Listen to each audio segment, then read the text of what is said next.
Suit हमने इसका ready करा है। इसके साथ हमने डिजाइनिंग बनाई है। इसमें चाइनीज कॉलर बना हुआ है, चाइनीज कॉलर वगैरह बनाया है। इसकी स्लीव्स की डिजाइनिंग बनाई है। स्लीव्स की डिजाइनिंग पे हमने चिकनकारी लगाई है और ये सेंटर लेसिस वगैरह लगाई है। इस तरह का बनाया है। और इसी तरह फिर आप इसके चौक दामन पे आ जाए, फिर ये देखें आप, इसके चौक पे भी हमने इस तरह का बनाया हुआ डिजाइन। और ये इसकी चौक पर डबल लेस लगी है, इस तरह चौक पे लेस लगी हुई है और एक सेंटर लेस लगी है।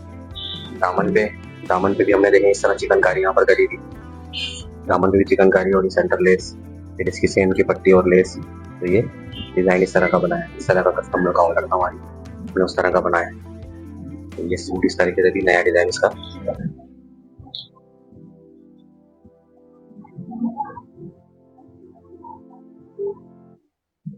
और भी डिजाइन आपको इस तरह के हम लोग नए डिजाइन बनाते रहेंगे, आपको दिखाते रहेंगे।